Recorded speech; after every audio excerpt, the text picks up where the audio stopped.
ഞാൻ ലിജിൻ, ഇരിഞ്ഞാലക്കുട ഒരു ഉപതാംഗമാണ്, ആളൂർ ഇടവക. വൈഫ് സോണി. എൻ്റെ പപ്പയും അമ്മയും 3 വർഷം മുമ്പ് മരിച്ചു. ഞങ്ങൾക്ക് 4 മക്കളാണ്. Juan Joseph, Anna Mary. മൂന്നാമത്തെ മകളുടെ പേര് തെരേസ് റോസ്, 4ാമത്തെ ജോർജി ജോൺ. മൂത്ത മോൻ്റെ പേര് ജുവാൻ ജോസഫ്. അവനിപ്പോൾ 4ലേക്ക് ആകുമ്പോഴാണ്. അവന് കൂടുതൽ ഇഷ്ടം സൈക്ലിംഗ് ഇഷ്ടമാണ്. പിന്നെ അതുപോലെ തന്നെ കാറുകളെ കുറിച്ചൊക്കെ നല്ല അറിവാണ്. നമ്മൾ കേൾക്കാത്തതൊക്കെ ആയിട്ടുള്ള കാറുകളൊക്കെ അവൻ പറയണ കേട്ടിട്ടുണ്ട്. അന്ന, രണ്ടാമത്തെ മകള് അന്ന മേരി.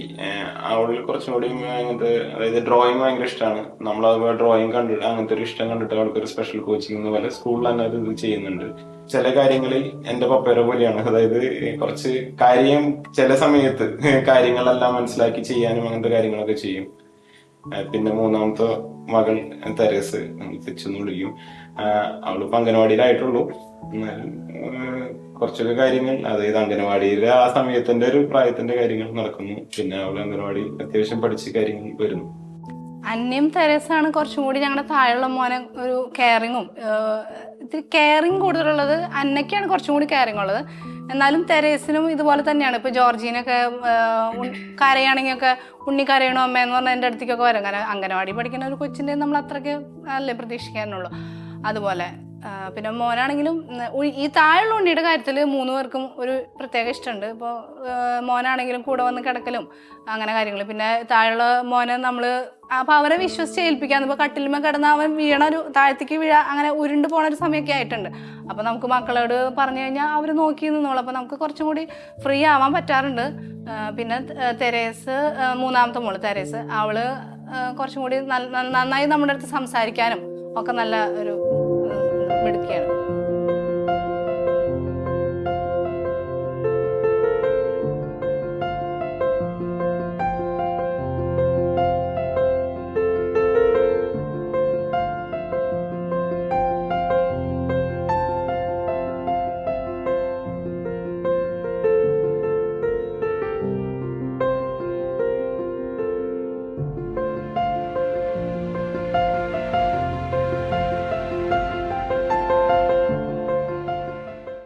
എനിക്ക് കല്യാണത്തിന് മുൻപ് തന്നെ കുട്ടികൾ കൂടുതൽ വേണമെന്ന് ആഗ്രഹം ഉണ്ടായിരുന്നു. അത് ഞാൻ പലരോട് പറയുകയും ചെയ്തിട്ടുണ്ട്. കല്യാണം കഴിഞ്ഞതിന് ശേഷം ഞാൻ ഇജാൻ്റെ അടുത്ത് ഇങ്ങനെ സംസാരിച്ചു, നമുക്ക് കൂടുതൽ കുട്ടികൾ വേണമെന്ന് പറഞ്ഞിരുന്നു. അപ്പോൾ ലിജിന് അങ്ങനെ ഒരു ഒബ്ജക്ഷൻ ഒന്നും ഉണ്ടായിരുന്നില്ല. അത് തന്നെയായിരുന്നു ഞങ്ങളുടെ ആഗ്രഹം. പിന്നെ ഞങ്ങൾ GC യൂത്തിലൊക്കെ ആക്റ്റീവ് ആയിരുന്നപ്പോൾ പല കുടുംബങ്ങളും കണ്ട് അവർ കൂടുതൽ കുട്ടികൾ ഉണ്ടാകുമ്പോൾ അവരുടെ ആ സന്തോഷമൊക്കെ കണ്ടപ്പോൾ ഞങ്ങൾ ആ ഒരു തീരുമാനത്തിൽ തന്നെ പോകാമെന്ന് വിചാരിച്ചിരുന്നു. പിന്നെ എല്ലാം ദൈവം കൊണ്ട് നടക്കുകയായിരുന്നു. ഞങ്ങൾക്ക് ഇപ്പോൾ 4 കുട്ടികളുണ്ടായതും ഞങ്ങളെ ഒരു പ്ലാനിങ് എന്ന് പറയാൻ പറ്റില്ല. ദൈവം തന്നെ ഒരു പ്ലാൻ ചെയ്ത് ഞങ്ങൾക്ക് തന്നതുപോലെയായിരുന്നു ഞങ്ങൾക്ക്.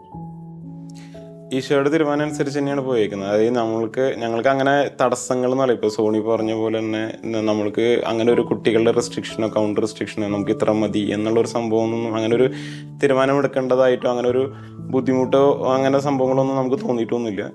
അത് ഈ 4ാമത്തെ കുട്ടി ജനിച്ചപ്പോഴാണെങ്കിലും അങ്ങനത്തെ ഒരു ടെൻഷൻസേ നമ്മളുടെ അതിലേക്ക് വന്നിട്ടില്ല. അത് ഈശോ നയിക്കും എന്നുള്ളൊരു വിശ്വാസത്തിൽ തന്നെയാണ് നമ്മൾ പോകുന്നത്. ദൈവം നമുക്ക് തരാൻ ആഗ്രഹിച്ചിട്ടുണ്ടെങ്കിൽ ആ മക്കളെ വളർത്താനുള്ള ഒരു കഴിവും ദൈവം നമുക്ക് തന്നിരിക്കും. ആ ഒരു ഉറപ്പ് നമുക്കുണ്ട്. പിന്നെ ഞാൻ മുന്നേ പറഞ്ഞിരുന്നു, കല്യാണത്തിന് മുന്നേ ഞാൻ ആഗ്രഹിച്ചിരുന്നു. ഇതിപ്പോൾ കല്യാണത്തിന് ശേഷം നമുക്ക് സമ്പത്ത് ഉണ്ടാവോ ഇല്ലയോ എന്നുള്ളതും നമ്മൾ അന്നും നമുക്കറിയാത്തൊരു കാര്യമാണ്. പക്ഷെ അതൊക്കെ ദൈവത്തിന് ഒരു പ്ലാൻ ഉണ്ടെങ്കിൽ അത് ദൈവത്തിൻ്റെ ഇതിനനുസരിച്ച് നമ്മൾ നിന്ന് കൊടുത്താൽ മതി. ദൈവം നമ്മുടെ മക്കളെ വളർത്തിക്കോളും. ഈശോ ആഗ്രഹിക്കുന്നുണ്ടെങ്കിൽ നമുക്ക് കുട്ടികൾ കൂടുതൽ ഉണ്ടാവണമെന്ന് ആഗ്രഹിക്കുന്നുണ്ടെങ്കിൽ അതിനുള്ള കാര്യങ്ങളെല്ലാം ഈശോ ഒരുക്കി തരുക തന്നെ ചെയ്യും. അതിന് കൂടുതൽ നമ്മൾ ടെൻഷൻ അടിച്ചുകൊണ്ടേയിരിക്കുന്നേ ഉള്ളൂ.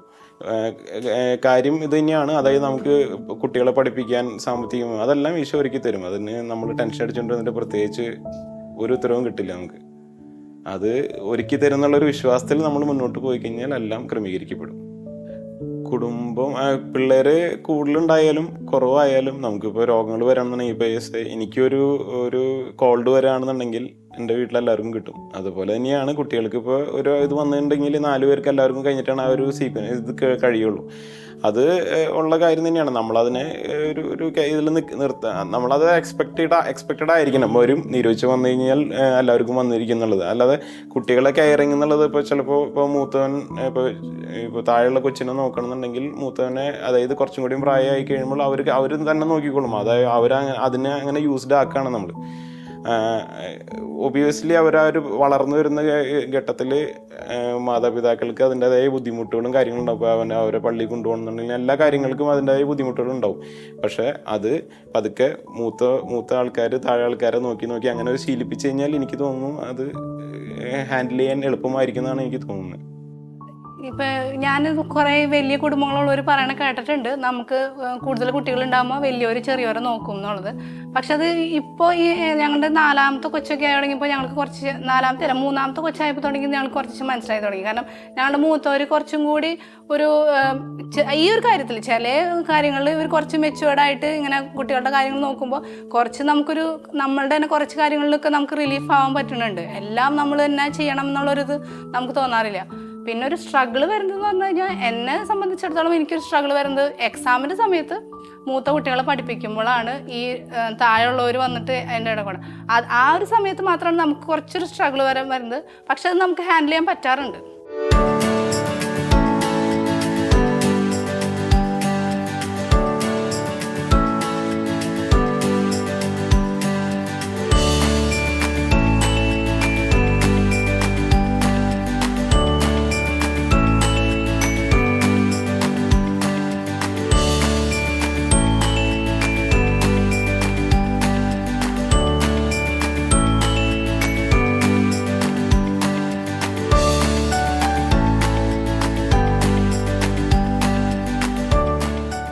ഞാനും മതബോധനത്തിന്റെ ഭാഗമാണ്, പഠിപ്പിക്കുന്നുണ്ട് 8ാം ക്ലാസ്സിൽ. മതബോധനത്തിന് അങ്ങനെ മുടക്ക് വരുത്തുന്നില്ല. അതിന്റെ കാര്യങ്ങൾ എന്തെങ്കിലും ടീച്ചേഴ്സിന്റെ അടുത്ത് ചോദിക്കുന്നു, സംസാരിക്കുന്നു, അങ്ങനെ കാര്യങ്ങൾ. അത് ഒരു നമ്മളും ആ ഒരു നിർബന്ധത്തിൽ തന്നെ പോകുന്നുണ്ട്.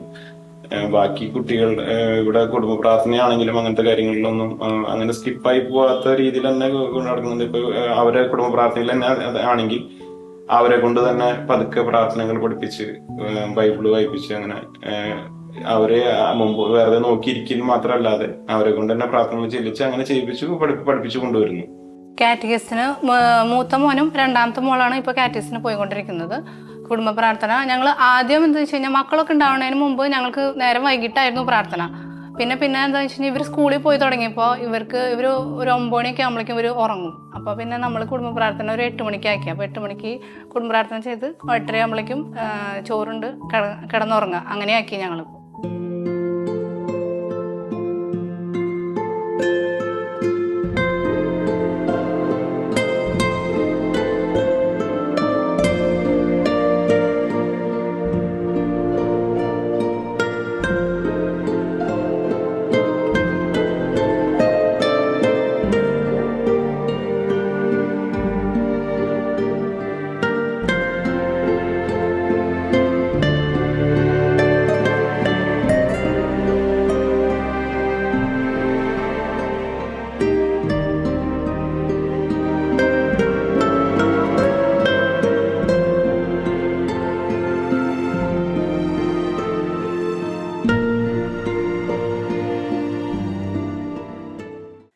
സോഷ്യൽ മീഡിയയുടെ ഉപയോഗം എന്ന് പറഞ്ഞു കഴിഞ്ഞാൽ ഞാൻ ഉപയോഗിക്കാറില്ല എന്ന് പറഞ്ഞാൽ ഫേസ്ബുക്കാണ് ഞാൻ നോക്കിയിരുന്നത്. പിന്നെ അത് നമുക്ക് നമ്മളെ കൺട്രോൾ ചെയ്യാൻ പറ്റണം. ചില സമയത്ത് എനിക്ക് കൺട്രോൾ ചെയ്യാൻ പറ്റില്ല പറഞ്ഞാൽ നോക്കിയിരുന്നാൽ കുറേ സമയം അതിന് സ്പെൻഡ് ആവണമെന്ന് എനിക്ക് മനസ്സിലായപ്പോൾ ഞാൻ ഫേസ്ബുക്ക് ഡീആക്ടിവേറ്റ് ചെയ്തിട്ടു. ഫോൺ അവർക്ക് ഒട്ടും കൊടുക്കുന്നില്ല. ഫോൺ ചോദിച്ചാലും അങ്ങനത്തെ സംഭവങ്ങൾ എന്തെങ്കിലും ക്ലാസ് എടുക്കുകയാണെങ്കിൽ തന്നെ ഐദർ ലാപ്പ് അല്ലെങ്കിൽ ഫോണിൽ വെച്ച് കൊടുക്കും. പക്ഷെ നമ്മുടെ ഒരു കൺട്രോളിലായിരിക്കും. TV പറഞ്ഞ പോലെ തന്നെയാണ്, ടൈം ബൗണ്ടഡ് ആണ്. പിന്നെ യൂട്യൂബ് അവർ കാണുന്നുണ്ടെങ്കിൽ തന്നെയും അതിൽ കണ്ടന്റ് റെസ്ട്രിക്റ്റഡ് ആണ്. അങ്ങനത്തെ സംഭവങ്ങൾ നമ്മളും ഉണ്ടാവും. അല്ലാതെ അവർക്ക് TV വെച്ച് കൊടുത്തിട്ട് നമ്മൾ ഒരിക്കലും ശ്രദ്ധിക്കാത്ത രീതിയിൽ അങ്ങനെ പോകുന്ന ഒരു സിറ്റുവേഷൻ അല്ല. അതുപോലെ തന്നെ ടൈം വെച്ച് കൺട്രോൾ ചെയ്തിട്ട് തന്നെയാണ് അത് കഴിഞ്ഞ് കറക്റ്റായിട്ട് ഓഫ് ചെയ്യുകയും ചെയ്യും. അങ്ങനെ പറഞ്ഞിട്ട് തന്നെയാണ് വെച്ച് കൊടുക്കും. പിന്നെ എനിക്ക് ഒരു കിഡ്സിൻ്റെ ഡ്രസ്സിൻ്റെ ബിസിനസ്സാണ്. അപ്പോൾ ഞാൻ അതിനുവേണ്ടി ഇൻസ്റ്റാഗ്രാമിൻ്റെ അക്കൗണ്ട് തുടങ്ങിയതുകൊണ്ട് ഇൻസ്റ്റാഗ്രാം അക്കൗണ്ട് ഉണ്ട്, ഞാൻ അതും യൂസ് ചെയ്യാറില്ല. പിന്നെ അതുപോലെ തന്നെ മക്കൾ മക്കള് കാണില്ല എന്ന് ഞാൻ പറയില്ല, കാരണം അവർക്ക് ഇഷ്ടമുള്ളവർ തന്നെയാണ്. പക്ഷെ ഫോൺ ഞങ്ങൾ തീർത്തും കൊടുക്കാറില്ല, ആർക്കും കൊടുക്കാറില്ല ഫോൺ. അവർക്ക് ഇഷ്ടമാണ് ഫോൺ കാണണം എന്ന് അവർക്ക് ആഗ്രഹം, ഞങ്ങൾക്കറിയാം. ഫോൺ ഞങ്ങൾ പറഞ്ഞു ഒരു കാരണവശാലും തരില്ല, അത് കണ്ണിന് ദോഷമാണ്, പിന്നെ അത് വേറെ ഒരു ഇതിലേക്ക് പോകാം എന്നുള്ളതുകൊണ്ട് ഞങ്ങൾ കൊടുക്കാറില്ല. ടി വി ഞങ്ങൾ കാണിക്കാറുണ്ട്, കാരണം അത് നമ്മൾ കാണാണ്ട് പിടിച്ചു വെച്ചിരുന്നിട്ട് കാര്യമൊന്നുമില്ല, കാരണം അവരല്ലെങ്കിൽ വേറെ സ്ഥലം കിട്ടുമ്പോൾ അവിടെ പോയി കാണും. അതുകൊണ്ട് ടി വി കാണാൻ ഞങ്ങൾ സമയം വെച്ചിട്ടുണ്ട്. ഇപ്പോൾ സ്കൂളുള്ള ദിവസം കുറച്ച് സമയം, സ്കൂളില്ലാത്ത ദിവസം കുറച്ചധികം സമയം കൊടുക്കും. എന്നാലും അതിന് നമ്മൾ റെസ്ട്രിക്ഷൻ വെച്ചേക്കാം, ഇത്രയും സമയം കാണുള്ളൂ, ഇത്രയും ഒരു മണിക്കൂറേ കാണാൻ പാടുള്ളൂ, അല്ലാണ്ട് അതിൽ കൂടുതൽ സമയം നമ്മൾ വെച്ചിട്ടില്ല. അണക്കര ധ്യാനത്തിന് പോകാറുണ്ട്, ആദിശിനി ധ്യാനം, ഏകദിന ധ്യാനം അറ്റൻഡ് ചെയ്യാൻ പോകാറുണ്ട്. അതല്ലാതെ ഉള്ളത് GC യൂത്തിന്റെ ഭാഗമായുള്ള ആരാധനകൾ അല്ലെങ്കിൽ ഓൺലൈനായിട്ടുള്ള കൂടുതൽ കരുണക്കൊന്ത അങ്ങനത്തെ കാര്യങ്ങളിൽ കൂടുതൽ ഇൻവോൾവ് ആവാറുണ്ട്. പിന്നെ പള്ളി പറഞ്ഞ പോലെ തന്നെ മതബോധത്തിന്റെ ഭാഗമായതുകൊണ്ട് അതിൻ്റെതായ പ്രാർത്ഥനകളിൽ ഇൻവോൾവ് ആവാറുണ്ട്.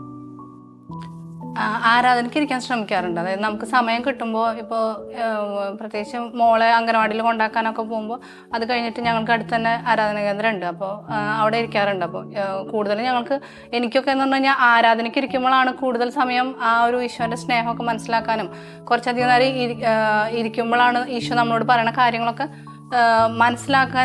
മനസ്സിലാക്കാറ്. അതുകൊണ്ട് തന്നെ കുറച്ച് നേരം ആരാധനയ്ക്ക് ഇരിക്കാൻ ശ്രമിക്കാറുണ്ട്.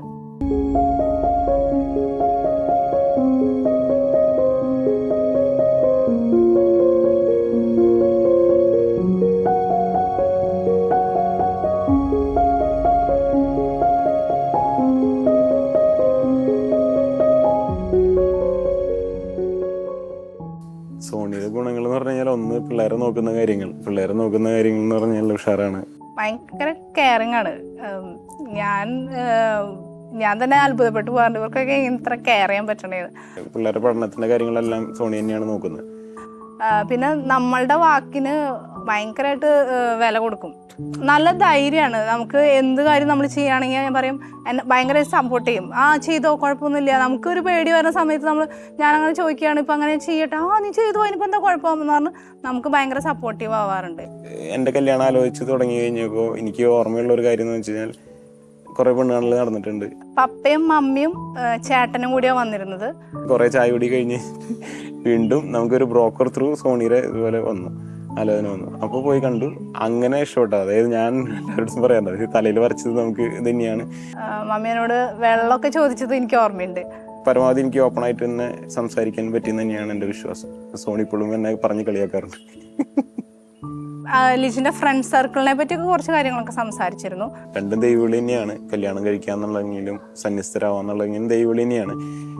അത് നമ്മൾ വൈകിക്കും തോറും നമുക്ക്, അതായത് നമ്മളത് ആ ഒരു സന്തോഷം നേരത്തെ അനുഭവിക്കാൻ വേണ്ടി ഡിലേ ആണ്. അതായത് നമുക്കിപ്പോൾ നമ്മൾ ദൈവവിളി, ഇപ്പോൾ വിവാഹം എന്നാണ് നമ്മൾ തീരുമാനിച്ചിട്ടുണ്ടെങ്കിൽ, നമുക്ക് ആ ഒരു വിളി അത് കിട്ടിയിട്ടുണ്ടെങ്കിൽ, നമ്മൾ വേറെ അനാവശ്യ കാരണങ്ങൾ കൊണ്ടോ ഒരു പേടി കൊണ്ടോ എന്ത് സംഭവിക്കും, അങ്ങനെ കാര്യങ്ങൾ, ഞാൻ കല്യാണം കഴിച്ചാൽ എനിക്ക് നല്ല ഭർത്താവിനെ കിട്ടുമോ, നല്ല ഭാര്യനെ കിട്ടുമോ, കുട്ടികൾ എങ്ങനെയായിരിക്കും, അങ്ങനെയെന്ന് പറഞ്ഞ് വെറുതെ അനാവശ്യമായ സംശയങ്ങൾ കൊണ്ട് വൈകിക്കാതിരിക്കുന്നത് തന്നെയാണ് നല്ലത്. അത് വൈകിക്കരുത് ഒരിക്കലും.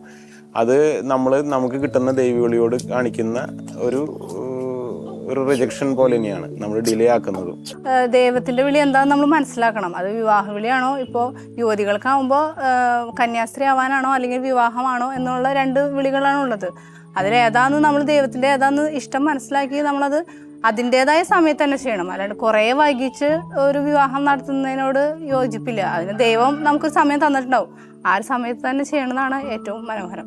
കുടുംബമായി കഴിഞ്ഞാൽ ഭാര്യ ഭർത്തൃ ബന്ധം എന്ന് പറഞ്ഞു കഴിഞ്ഞാൽ എന്തായാലും എല്ലാ കാര്യങ്ങളിലും, അത് രണ്ട് കുടുംബത്തിൽ നിന്ന് വരുന്നവരാണ്, എന്തായാലും അഭിപ്രായ വ്യത്യാസങ്ങളുണ്ടാവും.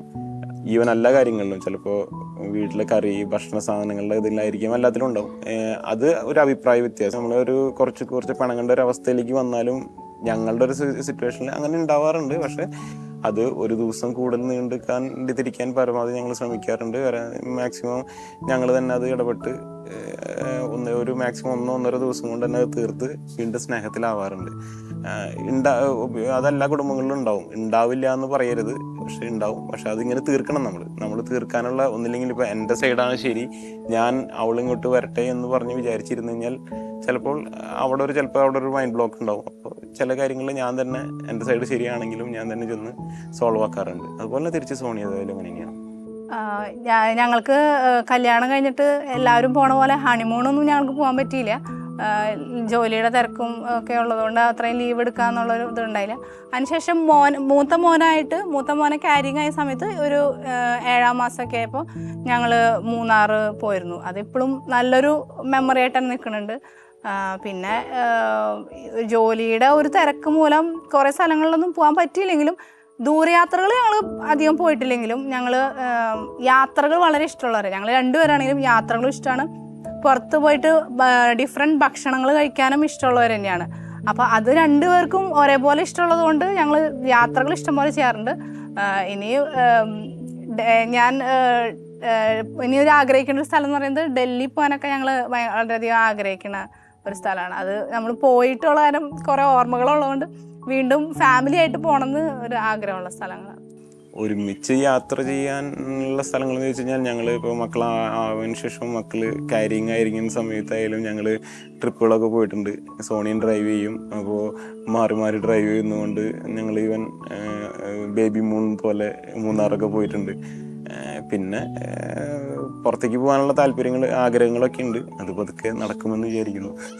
ഞങ്ങൾ രണ്ടുപേരും ജീസസ് യൂത്താണ്. അത് പല ഘട്ടങ്ങളിലായിട്ടുള്ള ഒരു ജീസസ് യൂത്താണ്. സോണി കല്യാണത്തിന് മുമ്പ് ജീസസ് യൂത്ത് ആയിരുന്നു. ഞാൻ പഠിക്കുന്ന സമയത്ത് ഞാൻ തമിഴ്നാടാണ് പഠിച്ചത്, ഈറോഡ് ജീസസ് യൂത്ത് ആയിരുന്നു. അങ്ങനെ ഞങ്ങൾക്കൊരു ജീസസ്, പക്ഷേ സോണി ആ ഒരു ഇത് കുറച്ച് കൊണ്ടു നടക്കുന്നുണ്ടെങ്കിലും എനിക്ക് ഉള്ളിൽ മാത്രമേ ഉണ്ടായിരുന്നുള്ളൂ. ബാക്കി എനിക്ക് ജോലി തിരക്കാൻ എനിക്ക് സമയം ഉണ്ടാവില്ല എന്നുള്ളത്. പക്ഷേ ഞങ്ങൾ ഒരുമിച്ചൊരു ഡിസിഷൻ എടുത്ത് പിന്നെ കമ്പനിയും കപ്പിൾസ് എന്നുള്ള ഒരു കൂട്ടായ്മയിലൂടെ ജീസസ് യൂത്തിൻ്റെ തന്നെ ഭാഗമായിട്ടുള്ളതിൽ അതിലൂടെയാണ് പിന്നെ ഞങ്ങൾ കുറച്ചും കൂടി അതായത് അഭിവൃദ്ധി പ്രാപിക്കുക എന്ന് പറയുന്നത്. അത് പിന്നെ അതിൽ കുറേ എങ്ങനെയൊക്കെയാണ് അതായത് കുറച്ചും കൂടി ദൈവത്തിലേക്ക് അടുക്കുന്നു. പിന്നെ നമ്മുടെ ബാക്കി അതായത് ഞാൻ ജീസസ് യൂത്തിലേക്ക് കുറച്ചുകൂടി അടുത്തതിന് ശേഷമാണ് കുറച്ചുകൂടി പേഴ്സണൽ പ്രയർ സ്ട്രോങ് ആവുന്നു, അങ്ങനത്തെ കാര്യങ്ങളൊക്കെ നടക്കുന്നത്. ബാക്കി ആരാധന പള്ളിയോട് അനുബന്ധിച്ചുള്ള കാര്യങ്ങൾ അങ്ങനത്തെ കാര്യങ്ങളെല്ലാം മുമ്പ് തന്നെയുണ്ട്. സ്പിരിച്വൽ സ്റ്റൈൽ നോക്കുകയാണെങ്കിൽ നമ്മൾ പള്ളിയോട് വെച്ച്, പക്ഷേ ജീസസ് യൂത്ത് എന്നൊരു മുന്നേറ്റത്തിൽ വന്നപ്പോഴാണ് കുറച്ചും കൂടി സ്പിരിച്വലായിട്ട് കുറച്ചുകൂടി യേശുവിനോട് അടുക്കാൻ തുടങ്ങിയത്.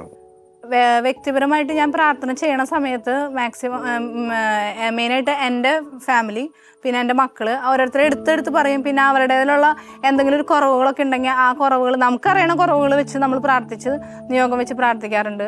അതുപോലെ അയൽപ്പക്കാർ അങ്ങനെ നമുക്കറിയുന്നതായിട്ടുള്ള എല്ലാവർക്കും വേണ്ടി സമർപ്പിച്ച് പ്രാർത്ഥിക്കാറുണ്ട്. പിന്നെ നമ്മളെ മുറിപ്പെടുത്തിയവരാരെങ്കിലും ഉണ്ടെങ്കിൽ അവരെ സമർപ്പിച്ച് പ്രാർത്ഥിക്കാറുണ്ട്. അത് ഇത്തിരി ബുദ്ധിമുട്ടുള്ള കാര്യമാണ്, എങ്കിൽ കൂടി നമ്മൾ അവരെ പറഞ്ഞ് പ്രാർത്ഥിക്കാൻ ശ്രമിക്കാറുണ്ട്. എൻ്റെ ഒരു പേഴ്സണൽ പ്രയർ ഉണ്ട്. അതായത് ഞാൻ കിടക്കാൻ പോണേക്ക് ഈവൻ കുടുംബ പ്രാർത്ഥന കഴിഞ്ഞാലും കിടക്കാൻ പോണേക്ക് മുമ്പ് ഈവൻ റൂം എല്ലായിടത്തും ലൈറ്റ് ഓഫ് ആയിട്ടുണ്ടെങ്കിലും ഞാൻ തന്നെ ചെന്ന് ഇവിടുത്തെ പ്രയർ മുമ്പിൽ നിന്ന് ഒരു ചെറിയൊരു പ്രാർത്ഥന എല്ലാവരെയും വിളിച്ച്, അതൊരു സംരക്ഷണ പ്രാർത്ഥന മാത്രമല്ല, പല ആവശ്യങ്ങൾ എല്ലാ കാര്യങ്ങളും വീണ്ടും ഒന്നുകൂടിയും പറഞ്ഞ് ഒരു ചെറിയൊരു പ്രയർ, ഒരു മാക്സിമം ഒരു 10 മിനിറ്റ് ഉണ്ടാവുള്ളൂ. അത് കഴിഞ്ഞിട്ട് ഒരു സ്വച്ഛനായ നന്മ പറയുമ്പോൾ ചൊല്ലി എല്ലാവർക്കും സ്തുതി കൊടുത്ത്, അതിനു മുമ്പ് കുടുംബ പ്രാർത്ഥന എല്ലാവർക്കും സ്തുതി കൊടുത്തിട്ടുണ്ടെങ്കിൽ എല്ലാവർക്കും സ്തുതി കൊടുത്ത് ഒരു ചെറിയൊരു പ്രയർ ഉണ്ട്. അതെനിക്ക് ഞാൻ ഒരു പരമാവധി കൊടുക്കാൻ തന്നെ നോക്കാറുണ്ട്. കുർബാനയ്ക്ക് ഞങ്ങൾ സ്ഥിരം പോകാറുണ്ട്. അത് മാക്സിമം ഞങ്ങൾ മൂത്ത കുട്ടികളെ രണ്ടുപേരെയും നിർബന്ധമായിട്ടും കൊണ്ടുപോകാൻ ശ്രമിക്കാറുണ്ട്. പിന്നെ ആരാധനയ്ക്ക് ഇരിക്കാറുണ്ട്. ആരാധനയ്ക്ക് ഇരിക്കാൻ എനിക്ക് ഒത്തിരി ഇഷ്ടമുള്ള ഒരു കാര്യമാണ് ആരാധനയ്ക്ക് ഇരിക്കുക. ആരാധനയ്ക്ക് ഇരിക്കുമ്പോൾ തന്നെ എനിക്ക് വളരെയധികം കാര്യങ്ങൾ എനിക്കിങ്ങനെ ഈശോ പറയണതായിട്ട് ഫീൽ ചെയ്യും. അപ്പോൾ അതിനനുസരിച്ച് പ്രവർത്തിക്കുമ്പോൾ നമുക്ക് അതിനൊരു വ്യത്യാസം തോന്നാറുണ്ട്. സോണി പുറത്ത് വേറൊരു കുടുംബത്തിൽ നിന്ന് വരുന്നു എന്നുള്ളതിൽ പല പല അഭിപ്രായ വ്യത്യാസങ്ങളും എല്ലാ കുടുംബത്തിലുള്ളതുപോലെ എല്ലാ കാര്യങ്ങളും ഉണ്ടാവും. അങ്ങനത്തെ സംഭവങ്ങൾ ഉണ്ടെങ്കിൽ തന്നെയും അത് നമ്മൾ എങ്ങനെ മാനേജ് ചെയ്യുന്നു എന്നുള്ളൊരു കാര്യത്തിലാണ്. നമ്മൾ അങ്ങോട്ട് കുറ്റപ്പെടുത്തലിൽ പോയിട്ട് കാര്യമില്ല. നമുക്കും അതേപോലത്തെ സിറ്റുവേഷൻസ് വരുമ്പോഴാണ്, പ്രായമായവരുടെയോ അല്ലെങ്കിൽ നമ്മുടെ കാരണവന്മാരുടെ സിറ്റുവേഷൻസ് വരുമ്പോഴാണ് നമുക്കത് മനസ്സിലാവുക. അതിൻ്റെ ഒരു ഗ്യാപ്പാണ് പല പ്രശ്നങ്ങളിലേക്ക് പോകുന്നത്. എൻ്റെ ഒരു അഭിപ്രായത്തിൽ പക്ഷേ ഒരു അപ്പനും അമ്മയൊക്കെ ഉള്ളൊരു വീട്ടിലേക്ക് തന്നെ കല്യാണം കഴിച്ച് പോണതാണ് നമുക്കാണെങ്കിലും നമ്മളുടെ മക്കൾക്കാണെങ്കിലും ഇപ്പോൾ അപ്പാപ്പനും അമ്മാമ്മയുള്ളൊരു കുടുംബത്തിൽ എന്ന് പറയുമ്പോൾ ആ ഒരു അന്തരീക്ഷത്തിൽ വളരുന്ന കുട്ടികളും അപ്പാപ്പനും അമ്മാമ്മ ഇല്ലാണ്ട് തന്നെ വളരുന്ന ഒരു അന്തരീക്ഷത്തിൽ വളരുന്ന കുട്ടികളും തമ്മിൽ നല്ലൊരു വ്യത്യാസം തന്നെ ഉണ്ടാവും. അതിപ്പോൾ ഞങ്ങളെ സംബന്ധിച്ചിടത്തോളം ഇവിടെ ഞാൻ കല്യാണം കഴിഞ്ഞ് വരുമ്പോൾ പപ്പയും മമ്മയും ഉണ്ടായിരുന്നു. ഈ ഒരു കുടുംബത്തിൽ കുറേ എപ്പോഴും നമുക്ക് സന്തോഷം സമാധാനം ആയിരിക്കണമെന്നില്ല. ചിലപ്പോൾ നമുക്ക് അവരുടെ ഭാഗത്തു നിന്ന് ചില ബുദ്ധിമുട്ടുകളൊക്കെ ഉണ്ടാവാം. പക്ഷെ അതൊക്കെ നമുക്കൊരു തരണം ചെയ്യാൻ പറ്റുന്നുണ്ടെങ്കിൽ നമ്മൾ തരണം ചെയ്ത് അവരുടെ കൂടെ ജീവിക്കുന്നത് തന്നെയാണ് നല്ലത്. മൂത്തവനും രണ്ടാമത്തെ ആളും നന്നായിട്ട് തന്നെ അപ്പാപ്പൻ്റെ അമ്മാമ്മയുടെ ആ ഒരു സ്നേഹവും വാത്സല്യവും ഒക്കെ കിട്ടി വളർന്നുണ്ട്. മൂന്നാമത്തെ മോൾക്ക് 6 മാസമായപ്പോഴാണ് ഇവിടുത്തെ പപ്പ മരിച്ചതും 1 വയസ്സായപ്പോഴേക്കും മമ്മിയും മരിച്ചു. അപ്പം മൂന്നാമത്തെ മോൾക്കും ഇപ്പം താഴെയുള്ള മോനാണെങ്കിലും ആ ഒരു അപ്പാപ്പൻ്റെ അമ്മാമ്മയുടെ സ്നേഹവും വാത്സല്യവും കിട്ടാത്തതിൻ്റെ ഒരു ബുദ്ധിമുട്ടുണ്ട്. അപ്പം ഞാനിപ്പോൾ ആലോചിക്കുന്നുണ്ട് അവർക്ക് അതിൻ്റേതായ ഒരു വ്യത്യാസം ആ കുട്ടികളുണ്ടാവുന്നു. കാരണം മൂത്ത കുട്ടികൾക്കൊക്കെ ആ ഒരു ഇഷ്ടവും സ്നേഹവും അമ്മാമ്മയും അപ്പാപ്പനും ഉണ്ടായാൽ എങ്ങനെയായിരിക്കും, അപ്പനും അമ്മയും അമ്മാമ്മ അപ്പാപ്പനോടൊക്കെ എങ്ങനെ പെരുമാറണമെന്നൊക്കെ കണ്ടു വളർന്നതാണ്. പക്ഷെ താഴെയുള്ള മക്കൾക്ക് അത് കാണാൻ പറ്റിയില്ല എന്നുള്ളതിൻ്റെ ഒരു വിഷമം ഇപ്പോൾ ഞങ്ങൾക്ക് തോന്നുന്നുണ്ട്. ദശാംശം നമുക്ക് അതായത് നമ്മൾ കൊടുക്കേണ്ട കാര്യങ്ങൾ തന്നെയാണ്. അതായത് നമ്മൾക്ക് എന്താണോ, അതായത് നമുക്ക് കിട്ടുന്ന ഈവൻ ശമ്പളമാണെങ്കിലും നമുക്ക് കിട്ടുന്ന വേറെ എന്തെങ്കിലും രീതിയിലുള്ള വരുമാനങ്ങളാണെങ്കിലും നമുക്ക് അതിൽ നിന്ന് നമ്മൾ ഈശോയ്ക്ക് വേണ്ടി അല്ലെങ്കിൽ ആവശ്യമുള്ളവർക്ക് വേണ്ടി അത് പങ്കുവയ്ക്കുക എന്ന് പറഞ്ഞു കഴിഞ്ഞാൽ, അത് നമ്മളിപ്പോൾ എൻ്റെ ഒരു കാഴ്ചപ്പാടിൽ നമ്മൾ പള്ളിയിൽ കൊണ്ട് നേർച്ചയിടണം എന്നുള്ളൊരു സംഭവം മാത്രമല്ല, അതായത് നീഡി പീപ്പിളിന് എന്താണോ ചെയ്യേണ്ടത്, അല്ലെങ്കിൽ എവിടെയാണോ ഇപ്പോൾ ചിലപ്പോൾ ഒരു പ്രോഗ്രാം നടത്താനുള്ള ഒരു സംഭവമായിരിക്കും. ഇപ്പോൾ നമ്മൾ ജീസ് യൂത്തിലുള്ളത് കൊണ്ട് ജീസ് യൂത്തിൻ്റെ പല പ്രോഗ്രാമുകൾക്കും നമ്മളുടെ അടുത്ത് നിന്നൊക്കെ, അതായത് നമ്മളെല്ലാവരും ഇങ്ങനെ തയ്ത്ത് കൊടുക്കുന്നത് കൊണ്ട് മാത്രം അങ്ങനത്തെ കാര്യങ്ങൾ കൂടിയൊക്കെയാണ് നടന്നു പോകുന്നത്. അല്ലാതെ നമ്മൾക്ക് അങ്ങനെ ഒരു ഫണ്ടിങ്ങോ അങ്ങനത്തെ സംഭവങ്ങളൊന്നുമില്ല. അപ്പോൾ അങ്ങനത്തെ കാര്യങ്ങളിലൊക്കെ ഒരു ആവശ്യമാണ്. അതായത് നമ്മൾ സഭയെ വളർത്തുന്നുണ്ടെങ്കിൽ നമ്മൾക്ക് കിട്ടുന്ന വരുമാനത്തിൽ നിന്ന് ഒരു 10% എങ്കിലും നമ്മൾ പങ്കുവയ്ക്കണം. സോണൽ അസംബ്ലിയിൽ ഫാമിലി കൗൺസിൽ ടീമിലേക്ക് ഞങ്ങളെ തിരഞ്ഞെടുത്തിട്ടുണ്ട്. ഇപ്പോൾ GC യൂത്തിൽ അതാണ് ആക്റ്റീവായിട്ടാണ് ഞങ്ങൾ നിൽക്കുന്നത്. പിന്നെ അത് പോരാണ്ട് ഞങ്ങൾക്ക് GC യൂത്തിലൊരു വേറെ ട്രെയിനിങ് പ്രോഗ്രാം ഉണ്ട്, അക്കമ്പനിങ് കപ്പിൾസ് എന്ന് പറഞ്ഞിട്ട്. അതിലും ഞങ്ങൾ ആക്റ്റീവായിട്ട് തന്നെയാണ് നിൽക്കുന്നത്. ഞങ്ങൾ തറവാട്ടിൽ ഞാനും സോണിയും പിള്ളേരാണ് താമസിക്കുന്നത്. പപ്പയും മമ്മിയും പറഞ്ഞ പോലെ 3 കൊല്ലം മുമ്പ് മരിച്ചു പോയിരുന്നു. എനിക്ക് 2 ചേട്ടന്മാരാണ്. മൂത്ത ചേട്ടനും ചേച്ചി അവർ കുടുംബമായിട്ട് UK സെറ്റിൽഡാണ്. രണ്ടാമത്തെ ചേട്ടനും ചേച്ചിയും പിള്ളേരും ഞങ്ങളുടെ അടുത്ത് തന്നെ താമസിക്കുന്നത്. ചേട്ടൻ കൊടുങ്ങല്ലൂർ ജോലി ചെയ്യും.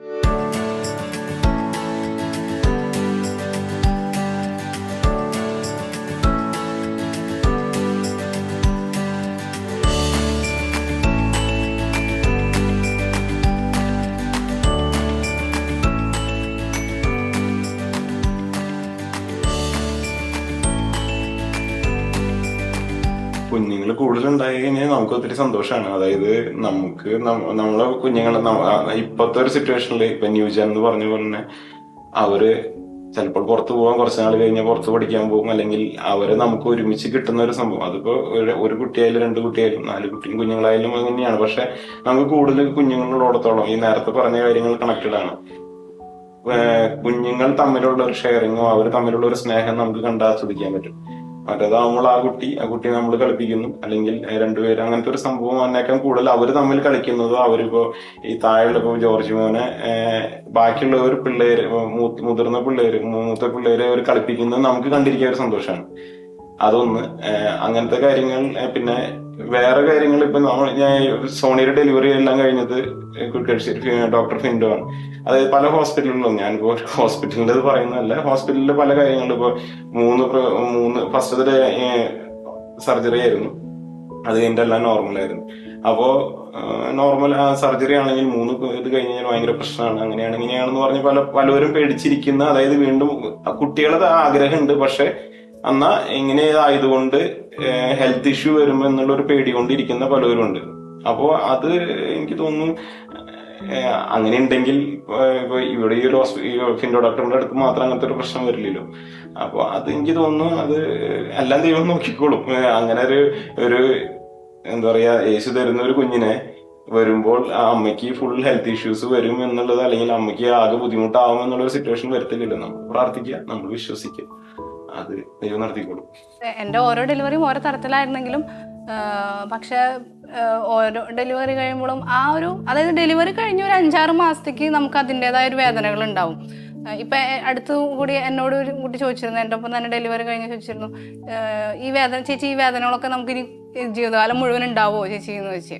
അപ്പോൾ ഞാൻ പറഞ്ഞു ഇല്ല, അത് നമുക്കൊരു 5-6 മാസത്തേക്കൊക്കെ എന്തായാലും നമ്മൾ ആ പെയിൻ എടുത്ത് ഡെലിവറി ചെയ്തതിൻ്റെ ഒരു വേദന നമുക്കൊരു 5-6 മാസത്തേക്ക് ഉണ്ടാവും. പക്ഷെ അത് കഴിഞ്ഞ് കഴിഞ്ഞാൽ നമ്മൾ ബാക്ക് ടു നോർമലിലേക്ക് ആയ ഒരു സിറ്റുവേഷനാണ് എനിക്കിപ്പോൾ ഈ 4 ഇതിലും ഉണ്ടായിരിക്കണത്. ഫസ്റ്റത്തെ മാത്രമാണ് എൻ്റെ സിസേറിനായത്, ബാക്കി 3 നോർമൽ ഡെലിവറികളായിരുന്നു. അപ്പോൾ അതുകൊണ്ട് എനിക്ക് ധൈര്യമായിട്ട് പറയാം, നമുക്കത് കഴിയുമ്പോൾ നമ്മൾ ബാക്ക് ടു നോർമൽ സ്റ്റേജിലേക്ക് വരുന്നുണ്ട്.